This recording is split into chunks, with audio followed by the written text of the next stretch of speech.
Well, I There you talked a are. lot.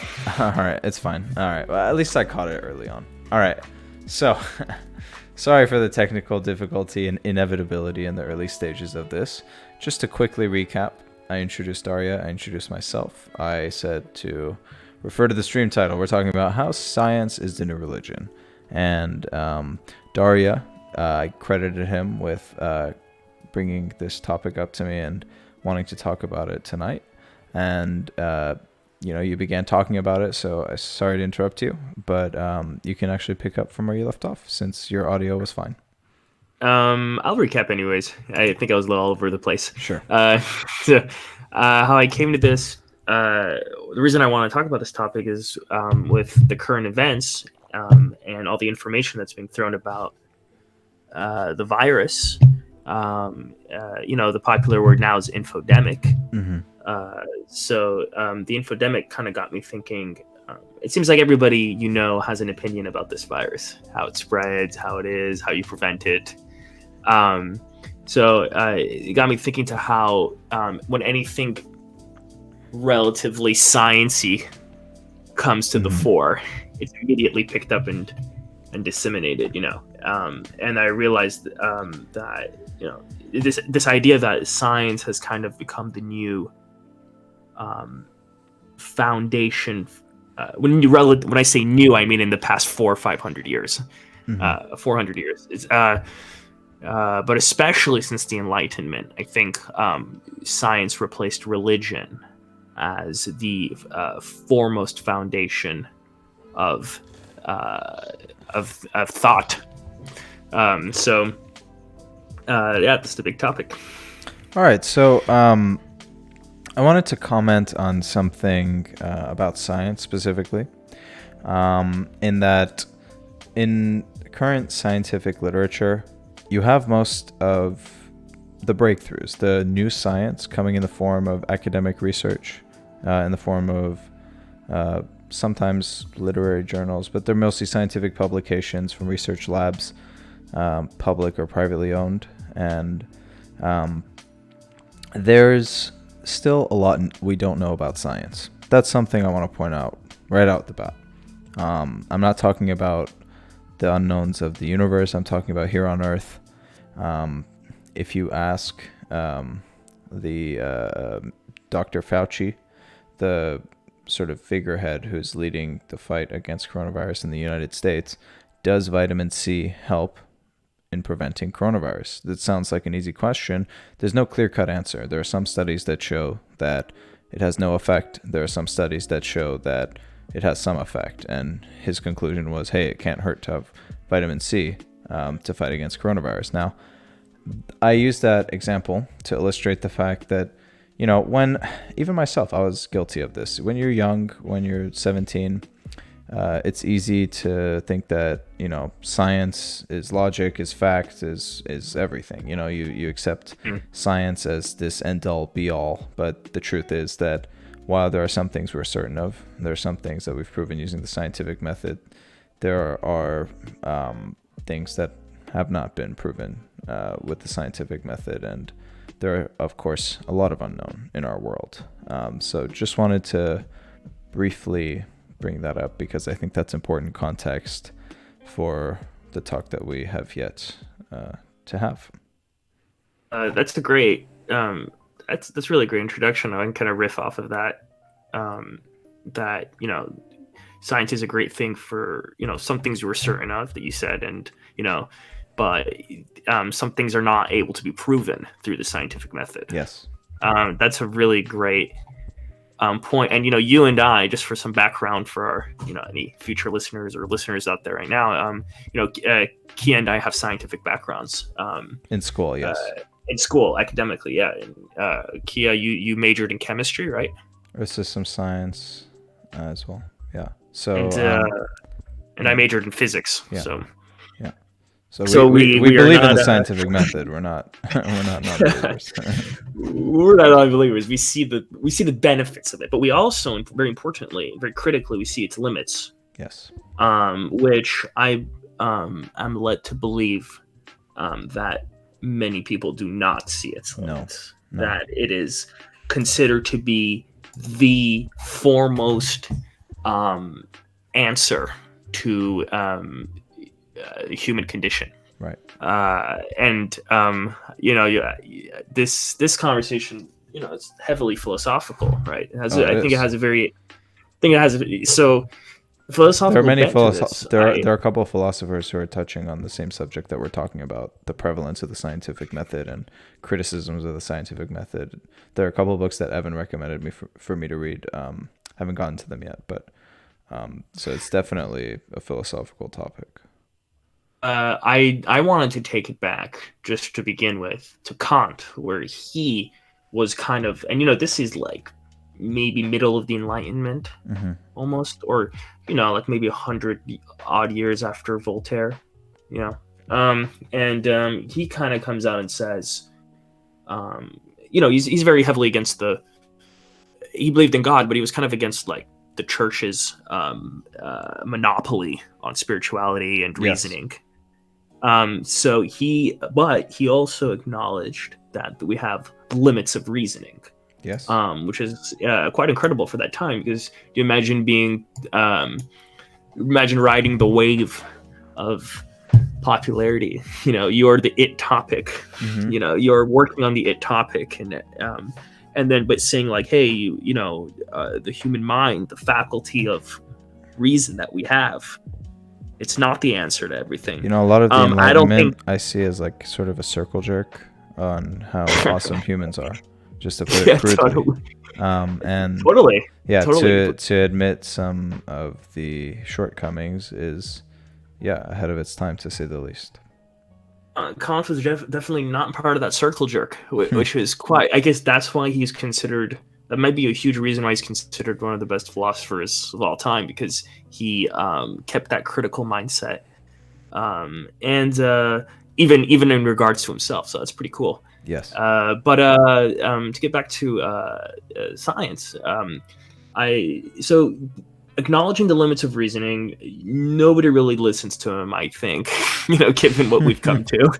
I don't think we really, all right, Kant, you just talk a lot and write, fancy stuff. But too bad, because we've come to the point where, it's easy to look at the sky and see planes flying and plumbing, so look at plumbing and electricity and be like, science is a great tool, right? And the first faux pas comes from this, is saying that, science has allowed us to become masters of our own fate. Science has allowed us to master certain aspects of nature. I think that's like the biggest faux pas. That we see science as the salvation, right? Yes. Well, I wanted to quickly bring up that that word that you used, tool. Science is a tool.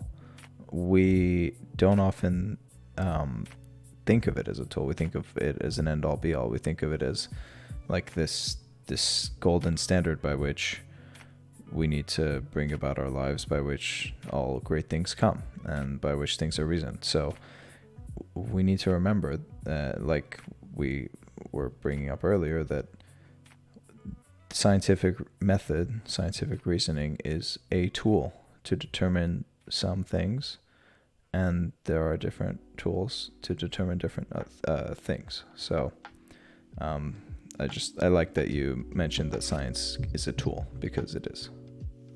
Yeah, it's and if anything, it's also, I'll go further and say it's a model. It's one way of seeing the world.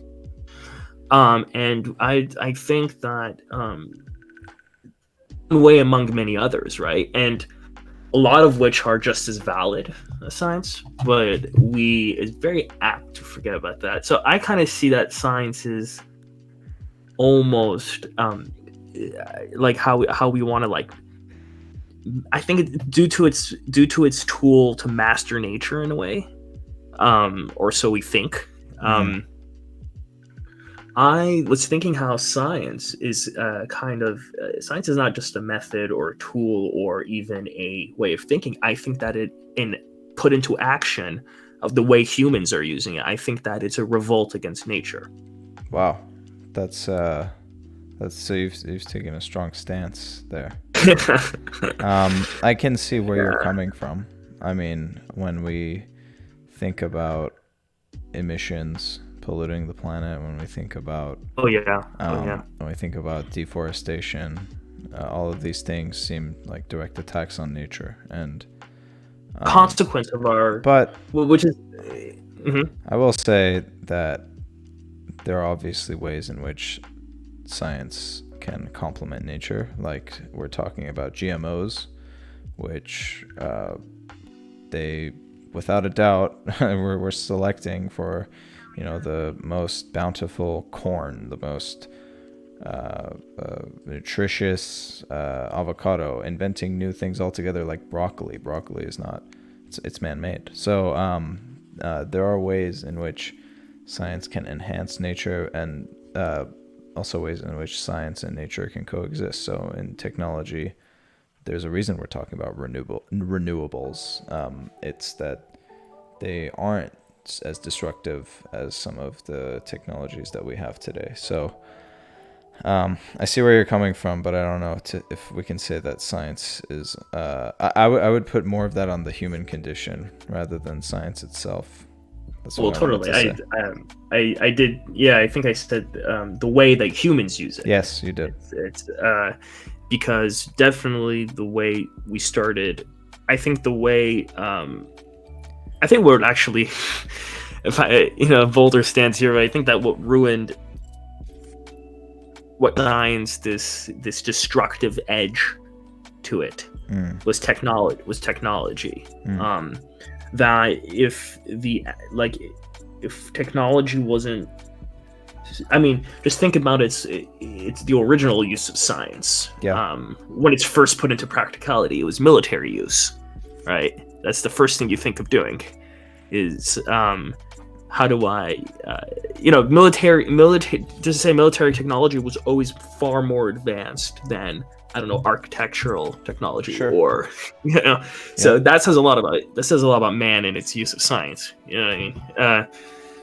Like we had cannons before we had toilets. Like that's ridiculous.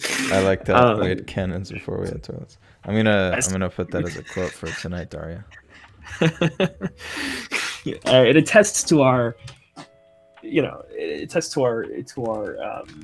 true intentions with science. But I do want to say that it's too bad that science started off on a wrong footing. I'd say that it started hell-bent on, it started with good intentions but a bad footing. I want to make the human condition better. Mm-hmm. How do I do that? By fighting the thing that threatens it, and apparently that thing is nature, which is the most shocking fallacy you could make, because we are part of nature, and by definition we're intertwined. By definition, we're intertwined with it. There's no way you can. So if you destroy it, which you can't, it boomerangs, right? Like the Earth, will be destroyed. But we still have this fool's hope. It's like this fool's errand of saying, no, science can make things better before it destroys them completely. Mm-hmm. But I wanna touch on some of the points you made here. So before we shift to religion, because I do want to talk about, what are we talking about? New religion. So what was the old religion like? So I want to touch on what role religion played in the past. Before we get there, I think you've touched on a lot of the important fallacies, and I was talking about knowledge. You're talking about the impacts of science on us and our planet, and now I want to bring up something interesting. So we have people in power in religion. We have the clergy, the priests, the pope. We have sometimes political leaders. The king in many cultures is closely tied to religion. and religion was often intertwined with power, which we'll get to. So in some ways, people who are leading with emerging technologies, who are apt in producing novel science. I'm thinking of people not necessarily who are researchers who are coming up with new discoveries, but more so people who are involved in technology or science who are in positions of power already. They're kind of they're seen as like figureheads, and they have followings. And I'm thinking of people like Elon Musk specifically.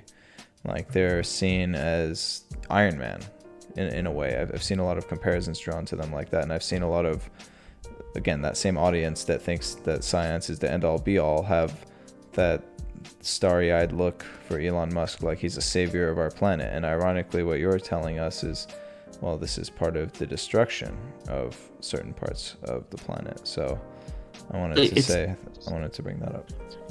It's to go along with that too. It's idolizing scientific figureheads, yes, or technological figureheads. And just like we have a lot of religious dialogue ingrained into our nature. Just like, saying bless you, for example. We're starting to see some of that with science, like calling people, hey, you're such an Einstein. There's some of that that's going to, there's going to get, I would predict that there's going to be more of that's going to become commonplace in our language, and it might even replace some of the old religious expressions that still exist today. Absolutely. To bring it to religion, to tie science to religion, what you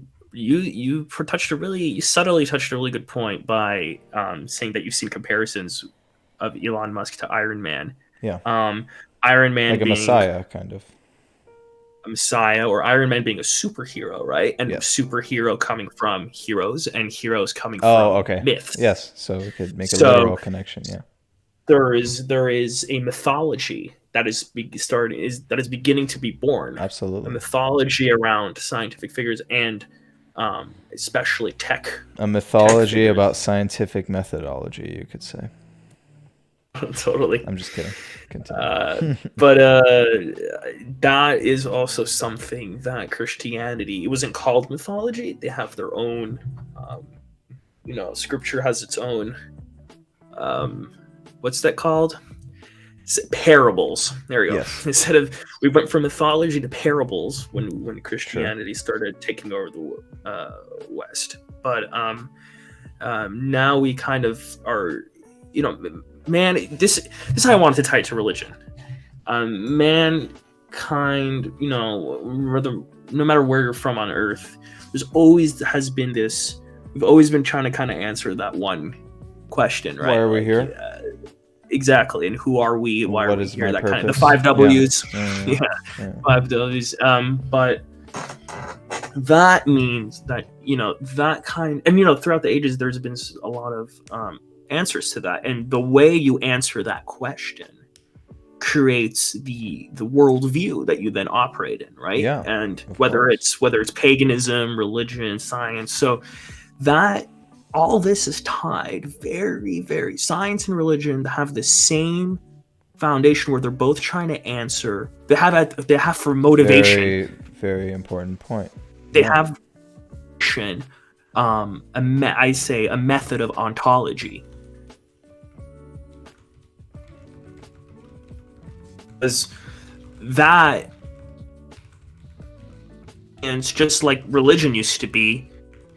We believe that science is our foremost tool to truth, the absolute truth. That is an ontological fear. I'm if you say, writing some notes down, so please continue. Sure. We see that a lot with maybe I saw it a lot in high school, where you always have like those couple of nerds that are, high achieving and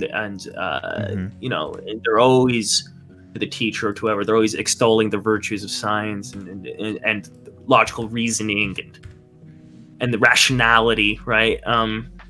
That is their answer to how should I exist? I think there's a fetishization of science in many people, and I use that word because, just for a practical example, if we look at your average STEM major in college, what's their reaction when their friend brings up that their painting assignment is due on Monday? What kind of reaction do you get there?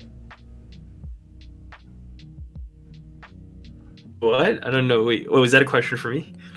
Yeah. Well, what I was trying to touch on is that if, as a practical example, if you have your STEM major in college and somebody's complaining about their painting assignment, who's a fine arts major or what have you, they're going to get laughed at, right? They're going to say, you think that's real work? Like, this is real work. And then they begin stroking the shaft of science, and they see their purpose as like, I draw parallels to, like, they see this as like a divine purpose. They see this as like purpose. They see it as like a destiny, and I wanted to tie that in with the sort of spreading of religious, like the spreading of religion. So when you have conquests, there's like these scientific conquests, and yeah. So I thought you'd have some direct experience with that. Is that not how it is in different countries? Sure, totally. I think what it is that both, you getting the art major getting laughed at by the science major. The age old, the age old cliche is I think is more true than ever, because science has a claim to certainty that has a stronger claim to certainty that religion didn't have. And our number one fear, humankind's number one fear throughout the ages, has always been uncertainty. Yes. So whatever can answer that question, whatever can hide uncertainty, because uncertainty is a fact of existence. It's an ontological reality. It's yes. What we operate in is uncertainty and definitely ambiguity. But that's a lot to take in for people. So whatever can answer that question, whatever can hide that aspect of existence the best, will be the prevailing mode of thought. So it used to be, in the West at least, it was Christianity. Mm-hmm. That was a very good way of hiding uncertainty, like, what do I do with my life? How am I a good person? How should I exist? This, that, and this. Well, the church has everything laid out for you. Great. Now, if you ask that question right now, most likely answer everything. How should I live? Well, you should live a healthy lifestyle. How do you live a healthy lifestyle? This, and this. Yeah. Oh, what should I do with my time? Oh, well, you're a reasoning, rational creature. So this. Yeah. It purports to have an answer to everything. And the irony of all this about certainty, what I would say is an idealism of certainty. We idealize certainty. Still doing it, same mistake. The irony is that scientists usually catch this and they talk about it, they point it out, right? They go, but like, oh no, but science is the reason why science is so much good is because we can criticize our own our own process of certainty, which I think is naive. That's a circle jerk of scientists, because they're sitting there using the same vocabulary. No. Well, what you just said is that essentially, like, this is true for now. Like, science is like evolving. I thought you were going to point out that the irony is that, there is no "we are certain of this now." It's that science is Well, always yes. an evolving field, and that the fact that science can critique past science is one of the best things about science, and that's like one of the most But realistic and useful things about science. there are two things wrong there, and this is like this is this is age-old thing in critical analysis. Is one one you cannot have one system criticizing itself. It's a little disingenuous. It'll most likely perpetuate the vicious cycle it's already in because it knows nothing else. So if you're in a system, you're stuck in that system. You need a larger, more all-encompassing system to see things from a bird's eye perspective and tell you. So science says that's a religion, right? No, religion. Look, if you look at it, let's look at the bigger picture. Well, now science thinks that it's the utmost bigger picture. But are you trying to I say would that argue. science cannot criticize science?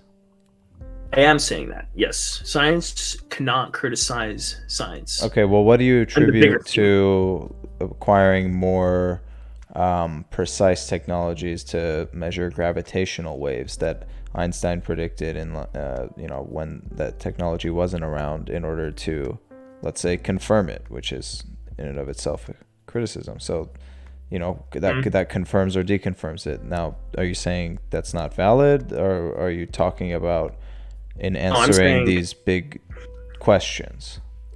that happening is just an extension of. Well, first of all, let me counter with this. In order to search for gravitational waves, you have to believe that gravitational waves exist. Everything's a theory first, so there is some kind of element of faith involved. All right. Well, I'm glad you brought this point up because we have to distinguish between a scientific theory and the layman's term theory, and this is for the audience too. So when we talk about scientific theories, we're not hazarding a guess. We're not theorizing in the sense that, I theorize that COVID-19 will have little impact on humans. Like a scientific theory has been tested. It's gone through at least the scientific method. So it has gone through proper. Go ahead. You're distinguish it from hypothesis, right? Like the lay word theory and scientific theory. But yeah, no, but even yeah, I guess hypothesis would be the scientific word for layman's But you see, here's the theory. problem. Here's the problem already: is that science is using its own words to criticize itself, its own vocabulary, its own. If you use your own tools to criticize your own pitfalls, But doesn't philosophy do that? Argument. That's true. Yeah, so I mean, I don't know, too. but but the thing is, that's why I'm harping on this point. I don't think one of the issues with science is that it can criticize itself. I think the mistake that is made is assuming that this is the fact. Like, I see most science as most probably true. Now, I'm not here to debate Newton's first law, right? I don't think that's a worthwhile endeavor. But especially when we're talking about novel science and theories that not everyone agrees with, those are more obviously temporary, more obviously not refined. And if you acquire better instrumentation, if you acquire better thinkers, more focused research, and you're able to gather a consensus, there's just more levels of confidence with the answers that we have. So the fallacy is having absolute confidence in the answers that we have. That's what I thought you were going to get at, and that's why I'm not so sure that science critiquing science being invalid is fair. Well, that was what I was getting at, but in a very twisted way. I guess the whole point I was trying to make is that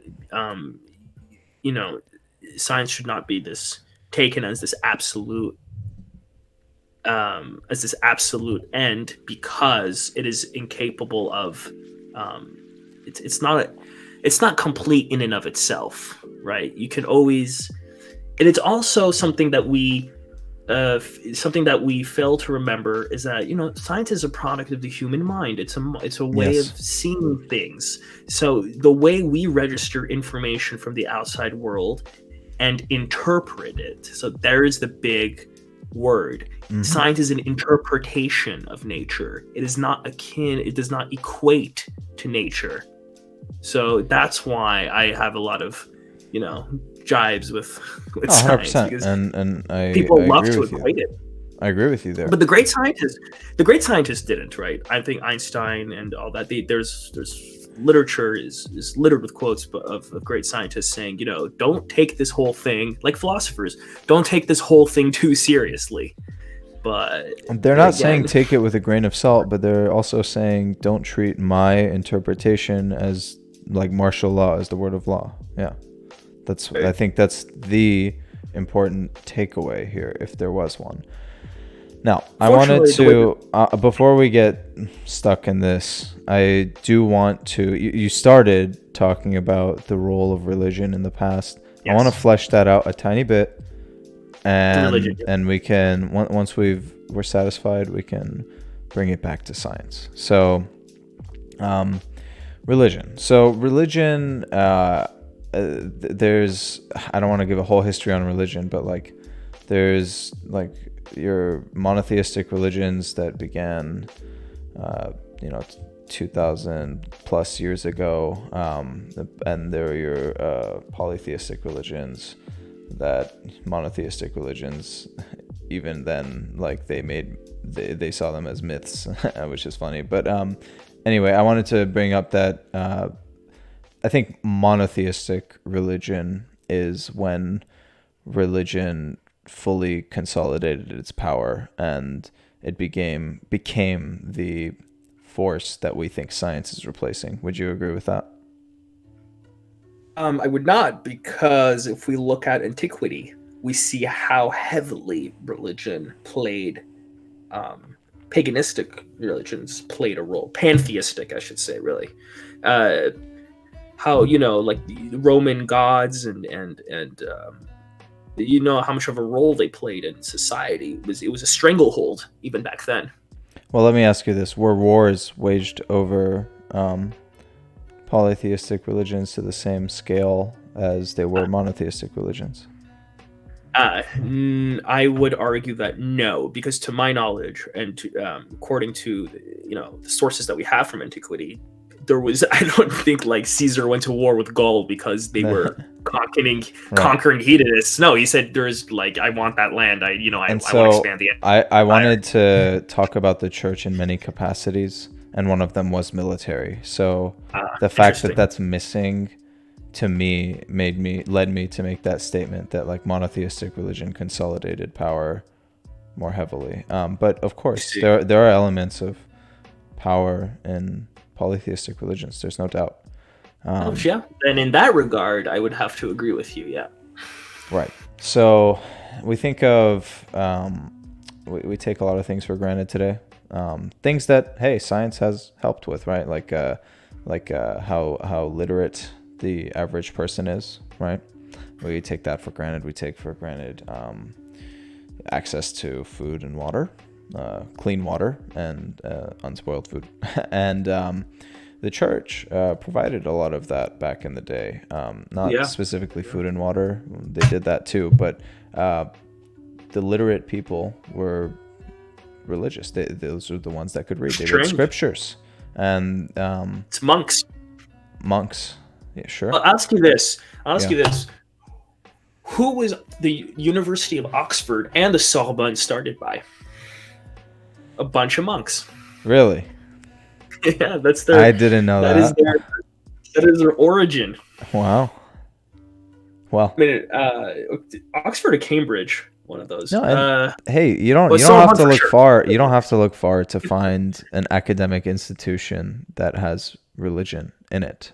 It was a huge part of education, if not the sole source of education in 2,000 years ago, and potentially even sooner if we look at different societies. But so we recognize that education comes from the church, That's powerful. That's I mean, that statement in and of itself is profound. And I think that's where we can draw a first major comparison between the church and science. It's the dissemination of knowledge.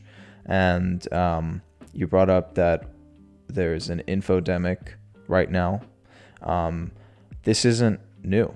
There was an infodemic in 2016 with a U.S. election, right? So we're seeing our quote-unquote super scientifically advanced community have this issue of the spread of information, the spread of misinformation, and the lack to distinguish between the two.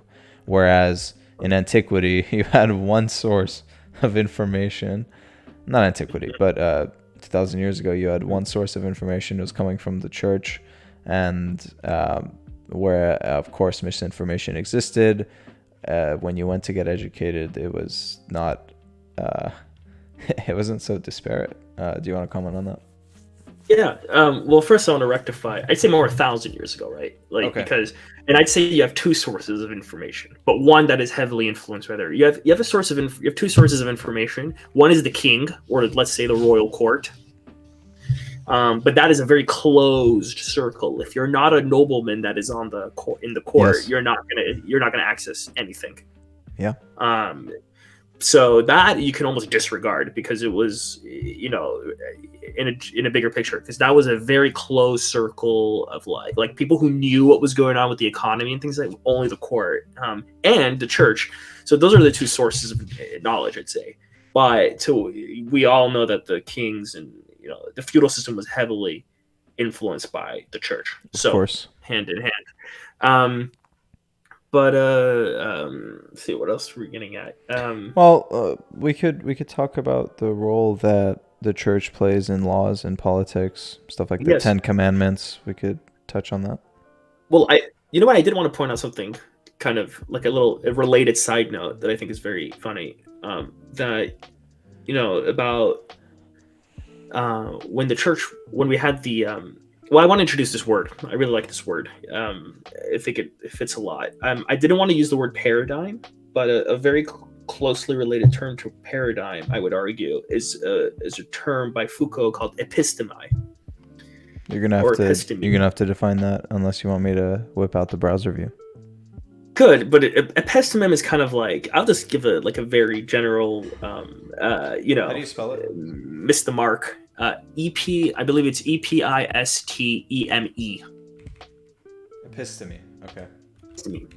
It's basically the large pattern, the schema of thinking, that the trend, the current of thinking throughout a long period of time. We're talking like thousands of years. So, and Foucault has written stuff where he's like, whatever episteme we have right now will not be obvious until we can see it in hindsight, until it's past, right? Because people at that time, like medieval ages, didn't understand that religion was the episteme of the time, right? Because if you did, you'd be able to criticize So it. just like a general school of thought that sticks around for a millennia. That's an episteme. Higher than school of thought, reasoning. Let's say it like that. Reasoning. The reasoning. Wow. The reasoning, because it's so powerful that it informs. Like, here's a thing that always shocked me. There was this like book written by this is insane. There was a book written. It's about religion. A book written about that this French historian wrote. I forgot who it was, but he wrote this book, and in it he went to it's an analysis of a French village in the 16th century. Okay. And he describes every facet of life, like how, if you were a normal person living in that village, what was your day-to-day life like? Very useful body of text. Yeah. Very cool. But the freakiest thing that came out of that, scary, and I think it jolted like thinkers, was if you were living at that time, it was impossible, outwardly at least, it was impossible for you to deny the existence of God. If it popped into your mind, it might, people think hundreds of thousands of things every day, but if it popped into your mind, you'd have to expel the thought. You would just No, you just brush it off like, it's a funny thing, whatever. Like, it's just Wow. one of those weird thoughts I have. That it was really shocking. That's an episteme right there in action. Is God or religion? That's the episteme right there. So sort of like an innate thinking, an innate thought. Right. Okay. It's so powerful that it could dispel any. It's just, you could think of it as our minds are not evolved enough yet to combat such an to deal with such an episteme. So that's something really interesting. But to go along with that, I thought it was really funny that back then, if you criticize religion outwardly, imagine you do it. Imagine you say, I'm an atheist, right? Okay. Oh my God. Well, you die. So that's heresy, right? And you were usually burned or whatever, torture. You're seen as a devil. Whatever they could think of. Seen as devil. Like an agent of evil against humanity. What does that mean socially for you? That would mean that you are essentially, if you ostracize the church in any way, you are socially isolated. That's what would happen. You would be cast if you were not killed, you were at least cast to the margins of society. You can't talk to anybody. It's like being a Trump supporter in Los Angeles. It's like being a Trump supporter. Exactly. But on a very grand scale, right? Like, imagine if you're a Trump supporter in Los Angeles, you could at least move to Alabama. You find a good, or Orange County. Orange County. It's true. You don't have to leave a state. But at that time, right, if you could ostracize the church, you can't do that shit in Germany. You can't do that shit in Italy. You can't do that shit. You can't do that shit anywhere. You're basically have to go to another continent, which was, you have to live with the free folk, the wildings. Don't worry, Daria. So I think that consequence of social isolation, funny enough, is very similar, not exactly, but very similar to people who ostracize and criticize science today. If you come out outwardly, I like that parallel. If you ostracize science today, you are most likely going to be socially isolated. I mean, not as bad as like the people think you're kooky or weird, or they're like, you just don't get it. Disregarded. You're disregarded. You're kind of, this guy doesn't really have anything interesting to say. And that is, it's very freaky. I think later on in the future, we'll come to terms with that. But I want to touch on one last aspect of religion and then tie the two together, because there's a lot I want to say that we've talked a lot about similarities, but I want to talk about differences as well. Sure. And then finally we can conclude on how it's replaced it. Now, I don't think that it's a stretch to say that religion has waged a lot of wars, but I also want to point out that science, and most importantly technology, has played some role in some wars. I think that when you look at interventions in the Middle East, the common phrase is that we're going there for oil. Okay, but what does that mean? Right? This is to fuel technology. This is to obviously there's a lot of imperialistic tendencies. There's a lot of greed. There's a lot of misinformation there. But I think that you can find a grain of waging a war for science. And it's a little different in that, and this is more of a difference than a similarity, but I just did want to point that out. When we think of the Crusades, when we think of the Arabic conquests, this is not only caused by religion, but it's to spread the religion, and that's really interesting to me. That idea of spreading the religion.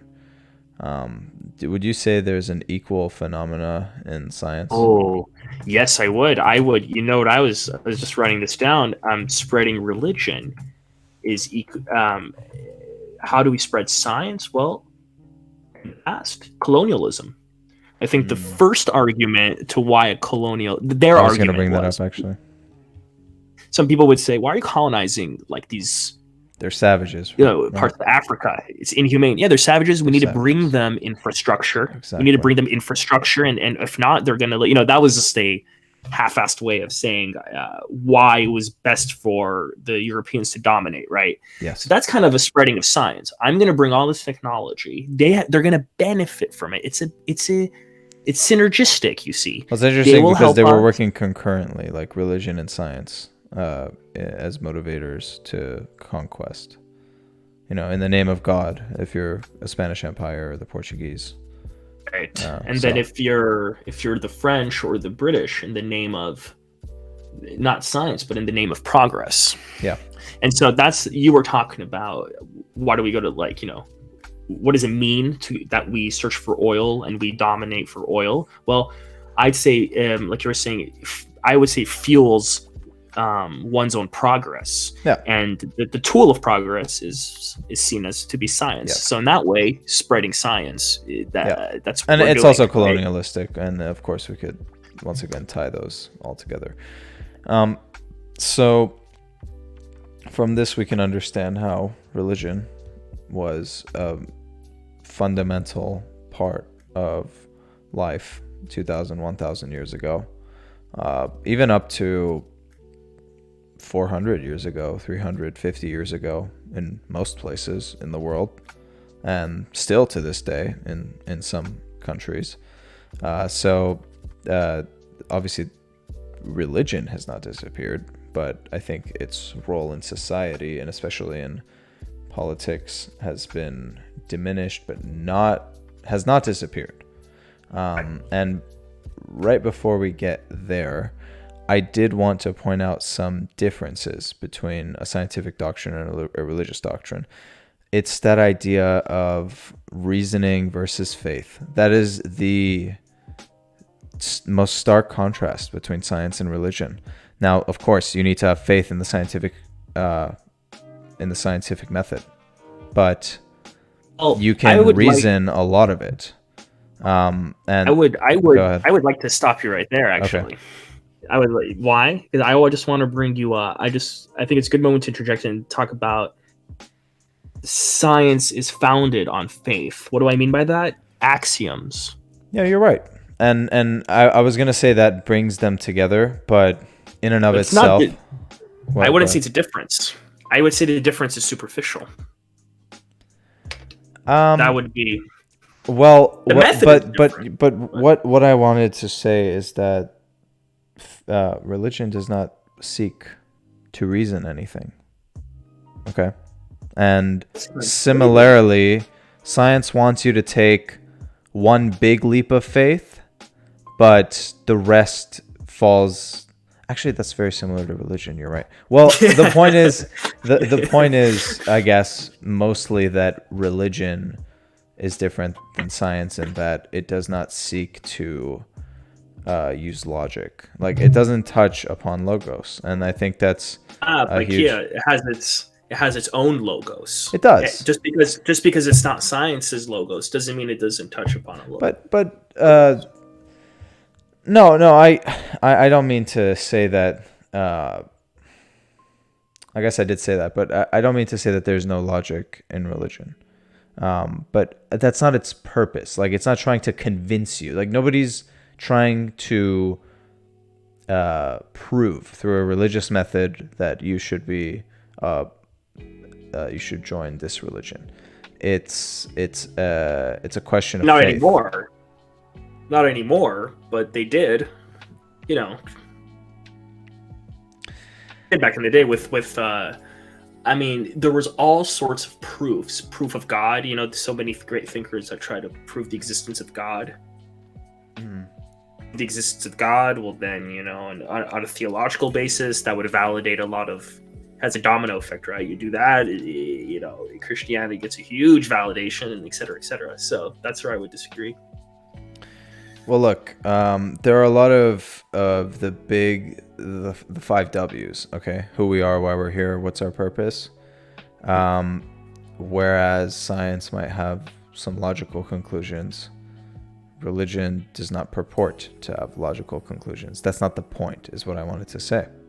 Is that there is this doctrine, and again, the point is not to convince you through logical reasoning to become religious. Like I wanted to say that while you're pointing out that in the past these methods have been used, I guess modern religion does not purport to do this.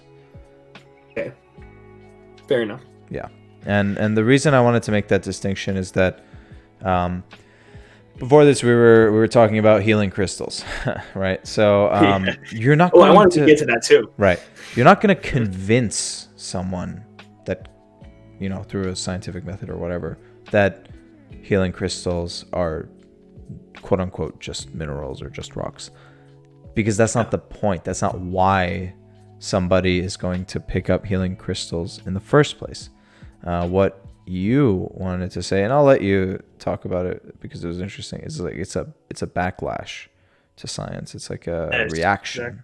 So I'll let you flesh that one out. It's exactly where I wanted to go. Yeah. In my notes I had included that. I think that going back to the social isolation I was speaking about, if you ostracize science, there's these people that, especially LA is a hotbed of this kind of new age alternative thinking. It always has been, right? And one of the big things you see is that these kind of people are usually, like they're usually on the margins of society, right? They're kind of seen as weirdos. They're not really as like they're good people to talk to if you want to relax your nerves, or something like that. But you're not going to go to them with anything important, right? With any burning questions. They're probably not your accountant. Probably not anybody you would trust some heavy duty stuff with. We're generalizing here, but the funny thing about that is that this social isolation, when you ostracize science, it's not so easy to fight against such a episteme, or if I'm allowed to call it that. I guess by now we could, but fighting against an episteme like this, science, banishes you automatically. I think it's very normal that the backlash that it incurs are the opposite line of thinking, right? If you want to oppose something, the easiest thing to do is go to its extreme. It's rebelling. And what we see is a rise of astrology, a rise of new age healing crystals, a rise of alternative religions and cults. Cults have been such a huge, don't forget homeopathic resurgence. Homeopathic medicine, all this kind of stuff that is seen as a direct contrast to science, right? And people, I knew this lady. She would be like, she'd tell me, Daria, astrology is a science. And I'm like, no, it couldn't be more wrong. That's a very loose term of the word. I guess what she meant to say is that it has its own reasoning. Yeah, of course. Right? And in that ways. But, see that kind of attitude, just right there, using the word science like she did, I feel like that is a very, it's an epidemic in a way, a hot word. It's an epidemic for you're saying science is becoming a buzzword? Like, you cut off really briefly, but I asked, do you think that science is becoming a buzzword? No, I meant the buzzword was epidemic. Epidemic. Oh, okay. Got it. in our times. But yeah, that this backlash, I think, is due to I think the root of it is this kind of social isolation, because when your opinions are not respected, or when your gut feeling is not respected, you're going to tend to go for the extreme, other extreme end of the spectrum. I wanted to touch on the irony of the role of technology in the spread of misinformation, the echo chamber effect. The reason that there are anti-vaxxers, I'll use an example that's a little vulgar. You have somebody who is into furry porn, okay? You're someone who is into furry porn, and it's the 1940s. how do you go about meeting another person who's into furry porn? You need to like either have incredible social skills and abstractly somehow refer to it and get to that point where you half joke about it and you test the waters, right? Well, now there's a forum catered to those who like furry porn, right? Right. So that's impossible in the past. Now, similarly, like you were saying, just like as if you didn't believe in God in the past, well, forbid you say you don't believe in vaccines in the 40s. Maybe 40s is a little too early, but point being, who do you go to talk to when you don't believe in vaccines? Who is going to take you seriously? And Wow. even hinting that it's like you can spot it from a mile away. Like, what are you saying? Are you saying I shouldn't get a flu shot? What are you talking about, lady or guy? Don't mean to discriminate by gender. The huge irony is that technology is essential to it's like the platform on which science can be combated and rebelled against, which is hilarious to me. Oh, that is a very interesting. That is kind of a double-edged sword right there. Yeah. Yeah. So it shows the extent of it. It shows it's just a really funny fact there. I feel like that on the internet you could be anonymous, right? With a username, you can get away with. Imagine if I like to make a more concrete parallel. It's like, back in the day, if you were into somebody with the same sex, you'd be, put in jail for that, right? Or you'd be tortured in a mental asylum where they would give you shock therapy and lobotomies. Yeah. Just things that I equate to witchcraft, it is. But it's I forgot where I was going with that. Oh yes, imagine if homosexuals had the internet back then. Yeah, absolutely. And post, have a username, and I think life would have been a lot more. And do you know what it is, Daria? It's taking scenes that would otherwise be forced to go underground, that would forced to be lived in the shadows, that would be forced to hide, and they're exposing them in broad daylight. They're now furry and proud. They're now. So that begs the question. That begs the question: is technology going too far by giving certain people a voice? Then who are we to judge? This is getting close to freedom of speech, and you live in America. It's getting close. It's tough to criticize even any aspect of freedom of speech in America. But it's a great question. It's like, how do we choose who we give a platform to or not? And I've listened to a lot of other podcasts about this. When Joe Rogan interviewed the CEO of Twitter, and he said, well, how do you choose who's violating your not copyright, but your terms of service? Why are so many right-wing social media heads deplatformed over left-wing social media heads? So these are important questions to ask, because the bottom line is that those in power, those who control technology, get to answer those questions. So, I can answer the question whether I think someone should have a platform or not, but the important takeaway is that those who have that platform are the ones who decide that. And that's a little troubling. And obviously there was a fiasco with Mark Zuckerberg.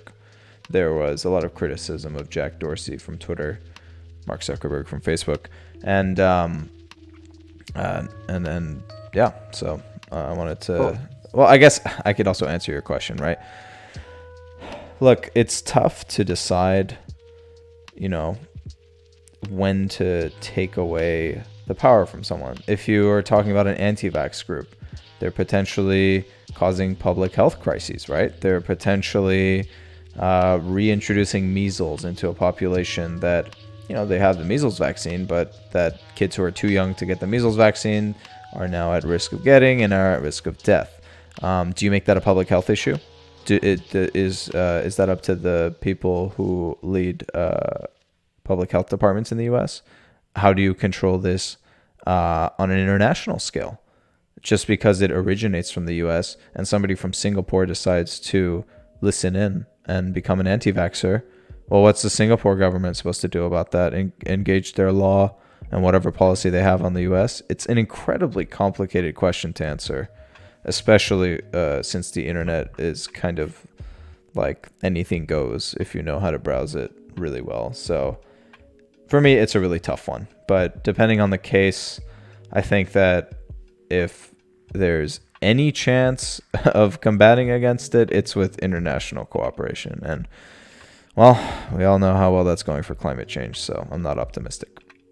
Sure. I did want to, I kind of want to tie everything. Maybe it's a good time to conclude. I want to tie everything in with that, what you just said, and with science and religion, our big theme. So I just take it back to the beginning. Who do we decide to give a platform to? You raised a really good point about the people in control of these platforms, people with the power are the ones that are deciding, right? This is very interesting. I was always been in favor of just leaving the platform for anybody, like unmoderated. You can talk. Talking is fine. Spreading ideas. The problem is if you limit the spread of ideas, we always think that it's a very bad precedent. The downfall of every civilization has been to have that precedent. I don't like slippery slope arguments, but this is like the slippery slope argument. This is the slippery slope argument, but there's no two ways around it, because if you censor one part, there's always a backlash, and the problems with backlash is that they echo, and they, there's a domino effect with them, snowball effect. So the best way to combat all this, if we're gonna have a precedent, if you don't want to set any bad precedents, right? But you don't want a resurgence of Nazism or a resurgence of very terrible evil things. Well, here's the thing: to combat precedent, you have to educate, right? Now, follow me here, but because to educate, that's like the most general, vague answer. But I do want to make a stronger point about education. Is because when you educate, you don't only educate with one paradigm or with one episteme. You don't educate, if my child, if all the next generation knows science to the brim of their bones, then stuff like Nazism won't happen. Stuff like, there won't be any more anti-vaxxers. There won't be any flat earthers. No, of course there'll be. There's always a backlash, know? So when you educate... Flat earthers, we didn't even talk about flat earthers. But, when you educate, you have to do so broadly. And it comes back to what we did said about the first podcast about being well-rounded. So... you have to educate so the next generation comes out to be well-rounded, so they don't set any bad precedents. And to be well-rounded, finally, means to be tuned into science, into art, and yes, even into religion or spirituality. If you tie all this stuff in together and give a free platform to disseminate ideas, I'm sure that with the progress humanity has made, maybe this is optimistic, controversial here, I'm sure that if someone came out, the few 10,000 people that came out and said, we support, a neo-Nazi platform, I'm sure their ideas won't spread that much. I mean, how many neo-Nazis are in America right now? Not many. Not many, but they're there. They don't scare. I don't think they're not. What I'm saying is they're not a threat to our society. Right. Okay, but I mean, the community grows when they're given a platform, right? Yeah, but look, they have a platform. How much have they grown? Yeah, but do they have a platform? They're being deplatformed on social medias. Oh, but they have other platforms. Exactly. Just they're not on Twitter they're forced back into the shadows, and who decides that? Those who run social medias. So then that leads back to the point that, well, they're in control. they get to I would choose. counter with if Nazism was secretly very popular among the masses, I'm pretty sure neo-Nazis would. I mean, I'm sure the masses would push Twitter or Facebook to, because those things are dominated by social opinion. So Yeah, if but social opinion is swayed, I think you underestimate the power of censorship from these companies, man. true, And their influence is very very yeah. heavy. So True. obviously none of us could know for sure, but for now I'll say sure. I agree. It's a good point, though. Yeah. Well, anyways, the point I wanted to make, well, it's a very good point, but the point I wanted to make at least was, you need a little bit of science, you need a little bit of religion. Yes. And let's answer our question. Or I guess let's address our header. How is science the new religion? Well, we've talked about it throughout our 1 hour and 8 minutes. Not bad. And I think it's the new religion in terms of being the new episteme, as Daria would say. It's that thing that if you don't agree and you voice that, you're going to be shunned. It's the new religion in the sense that there are figureheads who are leading in technology, a form of science, who hold unprecedented power. It's the new religion in the sense that it is seen as the paramount of education. It is seen as our answers to life's most important questions. And most importantly, just like you brought up that example of the village where it was unfathomable that anybody would deny the existence of God. It is that omnipotent force that controls how we not controls how we think, but that dominates our modern thinking and a lot of the academia. So anything you wanted to add about how science is the new religion? That was beautiful. That was everything. Oh, well, also it can fuel some wars. Anyway, so that was how we think that science is the new religion. Great idea for a podcast, Daria. I really enjoyed talking about this with you.